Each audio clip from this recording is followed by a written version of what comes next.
aktivitas kita niatkan 10, dia akan dapatkan 10. Satu aktivitas dia niatkan 100, dia akan dapat 100. Likulli imri'in ma nawa. Nah ini cuma berapa ini? Akekah sekawan. Ya, kudunya mah kalau 100 berarti 96 lagi apa ya? Iya, syukuran, akekah, mauludan. Nah itu tentu semuanya itu hanya bisa kita capai dengan bagaimana keilmuan itu seseorang. Hadirin rahimakumullah. Kita satu saja itu juga secara singkat tentang Maulidin Nabi Agung Muhammad Sallallahu Alaihi Wasallam. Kita semua yang di sini meyakini akan mati ya, akan mati semua. Tapi kematian itu ada yang tidak mempengaruhi keyakinan itu. Akan mati, tapi ya seperti bukan orang yang akan mati saja. Iya, cita-cita seperti mau hidup 1000 tahun. Ada. Itu cita-citanya itu udah ada 1000 tahun, udah cita-citanya itu seakan-akan tidak bakalan mati.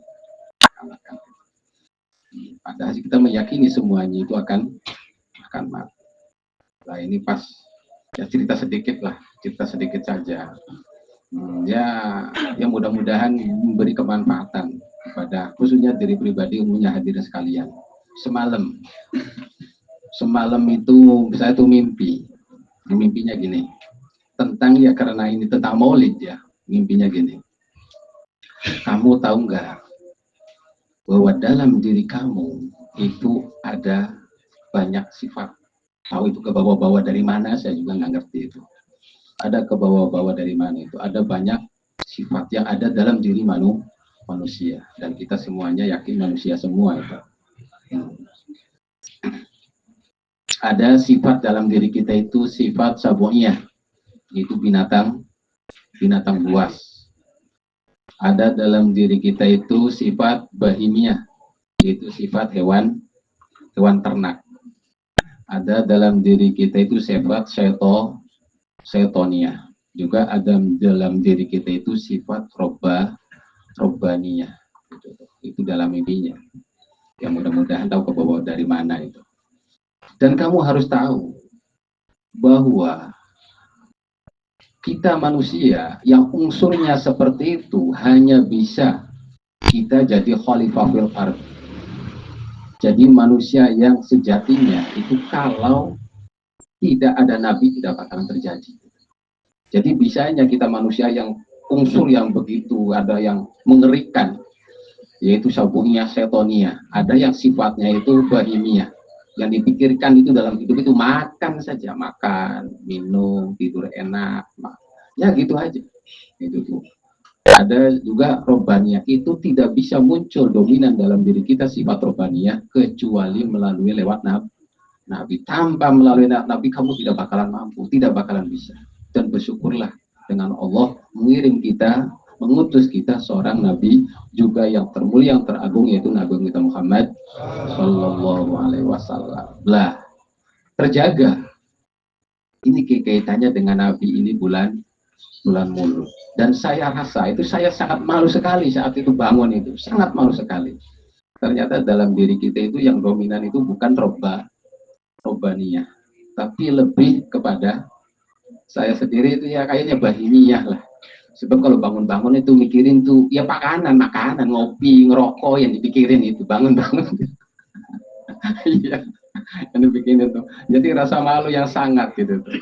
Masya Allah, kalau satu malu sekali. Ya yang ngomongnya siapa nggak tahu. Yang ngomongnya siapa nggak tahu. Makanya untuk bulan Maulid ini saya harus jadikan bagaimana diri kita itu menjadi unsur yang paling lebih kita jadi manusia itu dengan menonjolkan sifat robbaniyah. Sebab kita itu jadi disiapkan oleh Allah jadi khalifah fil ardh. Dan itu tidak mungkin terjadi tanpa melalui lewat Nabi Agung kita Muhammad Sallallahu Alaihi Wasallam. Mudah-mudahan kita di bulan ini dengan kita mungkin banyak kegiatan tentang mauludan, kita sedikit banyak memahami tentang Nabi.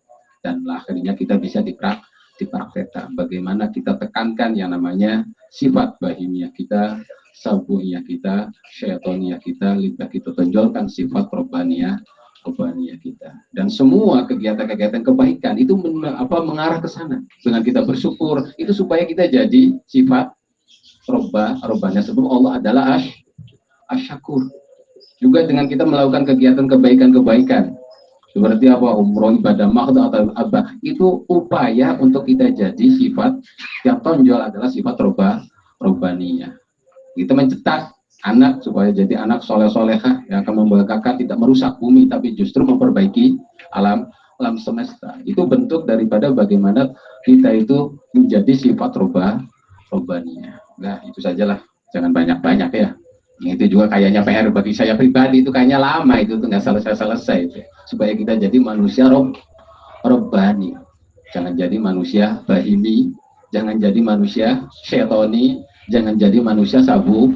Sangat mengerikan sekali. Itu sampah, bukan cuma sampah masyarakat tapi sampah dunia kalau kita jadi apa manusia syaitoni, manusia bahimi atau sabu. Tapi jadilah kita jadi manusia robbani. Ya mudah-mudahan yang di sini ya percayalah, ini mah PR bagi pribadi saja. Semalam gitu tuh, kira-kira jam 3-an, aduh, jadi saya tuh yang saya rasakan itu, saya tuh masalahnya kalau bangun tidur itu mikirin apa? Mikirin makanan. Jadi waduh, rasanya ditampar semalam itu. Selama kamu tinggalkan, selama kamu tidak mengikuti jejak Nabi, kamu tidak bakalan. Kamu itu untuk jadi manusia robbani. Dan semua amal kebaikan yang Allah berupa wajibkan atau sunnah itu bagaimana upaya untuk kita jadi manusia robbani. Itu saja, mohon maaf segala kekurangan, kekhilafan dan kesalahan. Akhirul kalam, assalamualaikum warahmatullahi wabarakatuh.